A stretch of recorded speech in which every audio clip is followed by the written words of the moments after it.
Hey everyone, and welcome back to another video. In this video we're going to be looking at inserting your very first pivot table. So what we've done is we just got a load of data, some random data from a website called generatedata.com. Completely free to use, but it's worth going on there if you just need to get some random data. So that's where this has come from. And just obviously, if it wasn't clear already, all this data we're using is random data, so it's not anyone's actual information. So don't need to worry about any of that. Cool. So pivot tables. Main reason for using a pivot table is to summarize large sets of data. They're very particularly useful for being able to summarize it at a high level and then to be able to then drill down into the necessary parts that you require. Particularly very good if you've got numbers or any other sort of information in this where you're trying to also get totals, because it allows you to round up those totals as well. So what we're going to do is insert our very first pivot table. It's going to be very basic, this one. We'll do some more videos delving into it a bit more, but we felt rather than making one very long video, we'd break it up into smaller chunks. So for this one, we're literally going to just be inserting our very first pivot table, pivoting this information here, and just giving you a brief introduction about the pivot tables and how to use them. So when inserting a pivot table, you've got two ways you can do it. You can either highlight your data, and we'll just let you know we've got about 100 rows of data on here. So if we scroll down, you should just about see that at the bottom there. Cool. So you've got two things you can do. You can either select the whole columns that contain your data, or you can select the specific range of data that has your pivot table, or has your data in for the pivot table. The main difference is there's two ways really. The first option, if you select the whole columns like this, obviously the columns beneath the data which have got blank information are also going to get picked up into your pivot table. It's no problem. It just means that you will probably need to exclude blank when you do filters, what we'll get to in a bit.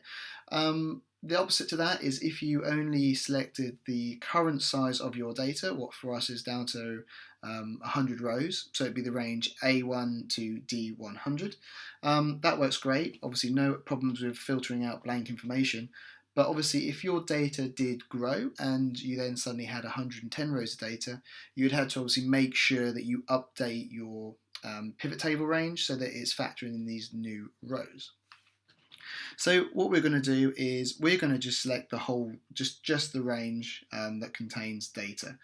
And what we can do, you can either highlight your data, and we'll just quickly do that now. Scroll to the bottom, simply like this. And you can either go, and you can literally go insert and pivot table. And then what it will ask you to do is it will just confirm the range that you have selected here, and it's going to ask do you want your pivot table to be placed into either a new worksheet, or you could select this and then select a range within this existing sheet you want.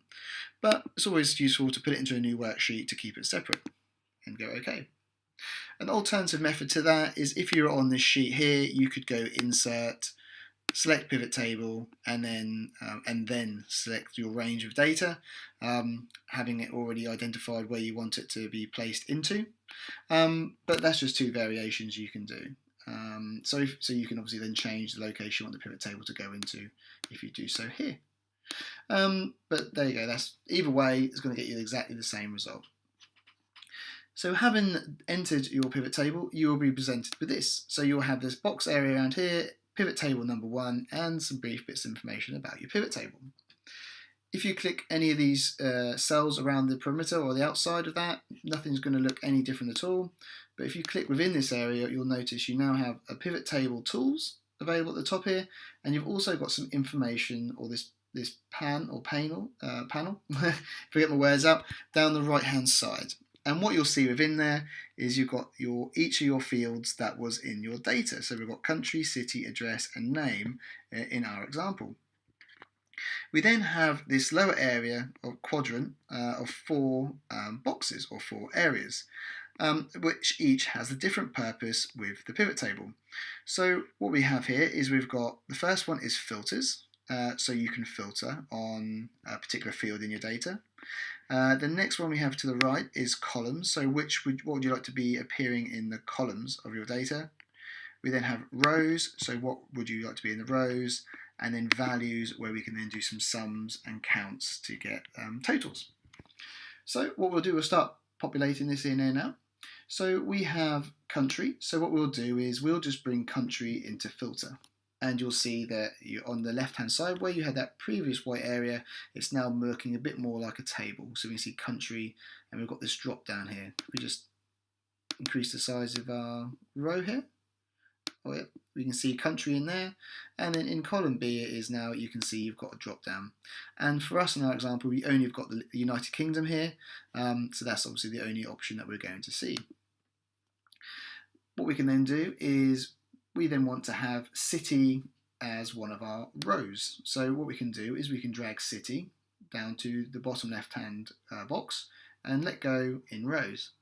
And you'll see each one of the cities from your data. So these have obviously been grouped up. So even though these probably appeared multiple different times against each individual or whatever there is in your data, they will just show here as a distinct list, meaning that they're just, so there's no duplicates, they're only shown once. What we can then do is if we wanted to bring any more columns in, we could bring down address. And you can see that it's now got them grouped. So Birmingham has got all their addresses grouped there. And it's already expanded the field for us. But if you just do this minus button here, that will group everything back. So you've got it back at city level. And just do everything. Why not? But if you want to do an individual one, you could just do Colchester. Or you could do Edinburgh as well if you wanted to there. Okay, and then what we could also do as well, we've got names here. So we could also bring names in as well. So we can now see that, well, for most of our data, it appears there's only one person in each of those addresses. But likewise, another way that we can summarize everything to summarize at a level, or go all the way down to the lower level we have. As a quick way to hide as such and then expand each one of these, or collapse being the correct term, what we can do is we can right click, and halfway down we have the option here, we have expand and collapse. And what we can do is we can collapse entire field, and that will, all that field, what you've clicked on, will be expanded like so. And then we could do that here for Edinburgh. And the opposite we have as well is if we did a right click, we can do expand entire field, and then that field will then be completely expanded, so it will show then the next level down. But let's just then summarize that back up to city level. Perfect.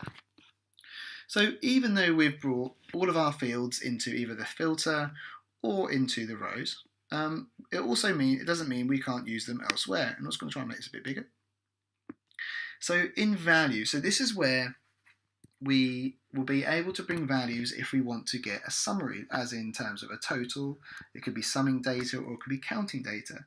So what we can do is for any of our data, we can pull them in there.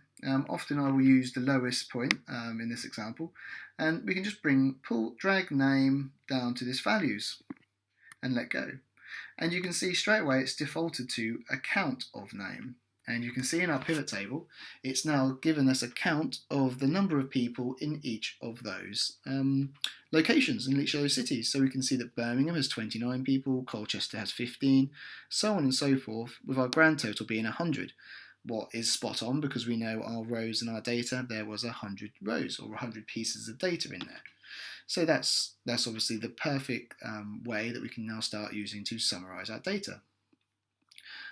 Alternatively, what we can do as well, or not alternatively, if we had numbers in here, what we will get to in another video, we could also bring numbers in and do sums, we could do averages, we have many options available to us when summarising data here in the values part. In columns, what we're able to do here is, if we wanted to, we could, rather than have city down the left, we could put city along the top. And then you can see, based on the data we have here at the moment, we've got all these are addresses in column A at the moment, and obviously if we expand then we'll get the name. And we can now see that in this address, that address aligns to Oxford. So it's really summarised all of our numbers out accordingly to where they sit. An easier way might be, or better view of that might be, if I just take city back to where it was, and rather than have country in the filter, I put country to the columns, you can have a bit better of a summary there. So we can see that everything is in the United Kingdom, and these are the cities. If we had different countries, then obviously we could do different countries along the top here. This is particularly useful if you're doing like a status report, where you could have maybe all these different cities or maybe even projects down the left hand side, and along the horizontal up here you could have the status, whether it is active, closed, deleted, so on and so forth, to give you a nice concise summary of the information. To give an example of using this filter at the top left, what we'll just do is we'll just drag city up into there. And okay, it does look a bit messy down here, messy with all these different addresses, but hopefully they prove the purpose. Having dragged city into the filters, you can now see that we have a number of options or filters available to us. So by having a filter up here, we're able to select the desired city, and it will update the pivot table to only show information for that city in this example. So we've got Birmingham, or we could go to Edinburgh, or any of the options we have. If we want to select more than just one option, all we need to do is tick this box down the bottom left here, and we can now see that we can select as many options as we require, or if we want everything, we can select the all button there, and then that will go back to there. What we can also do is then bring city back down into our rows. Sorry, it's a bit backwards and forwards here. And just because we haven't got a filter, it doesn't mean we can't filter the data. We are able to use these drop downs here for any of the fields within that row square, that bottom left one. We can do a drop down, and you can see you have a filter available here. If you have, at the moment in our current view, if you've got multiple fields in there, you can obviously access the different fields by this drop down at the top here. So you could go into address, or you could go into name, and that would update the filter you have available here for you to filter upon. So we also then have, just the last one to look at in this video, we also have some different views that we can look at here as well.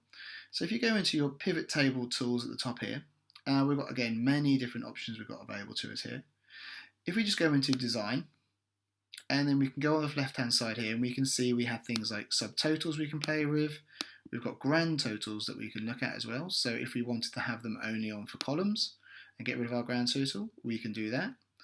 If we decided that actually we don't want them on for rows or columns, we can do that. So all we've got is our summary per site. We haven't got any subtotals at all. But if we want them back on again, we can turn them on for rows and columns. Also, the one we want to come into here for is report layout. So we have a few different views available to us. So at the moment we have the first one of show in compact form. Another option we have is show in outline form.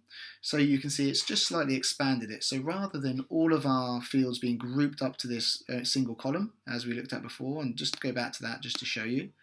So you can see everything's in column A here. So as you expand, everything just stays in that column A there. By doing the outline form, you can see that it's now spread out. So each field has its own dedicated column, what makes it easier for filtering. As you can see, we've now got those filters available to us. And obviously when you expand, the various information will populate into their suitable fields. The other and last view we have available is a favourite of mine, what I often use, and that is tabular form. So you can see it just changes the format again ever so slightly. So if I go back to outline form, you can see you have this subtotal line here for the Colchester, what you've got available there. If you go into the tabular form, it changes ever so slightly, but it just means that, oh, can I not get back to it? Outline form, and then we'll go into tabular form. There we go. So you can see that subtotal row has now gone. But what we do have, it's not gone completely, it's just removed from the top. What happens is the subtotal goes down to here. So you'll see it there for Colchester, so it's in line 22. So I'll just summarise everything for Colchester. If you collapse the field, then it just shows it in this single level here. Else when you expand, it moves down to the bottom there. If you want to remove any of the subtotals, all you need to do is right click, and you can see this option here for subtotal city.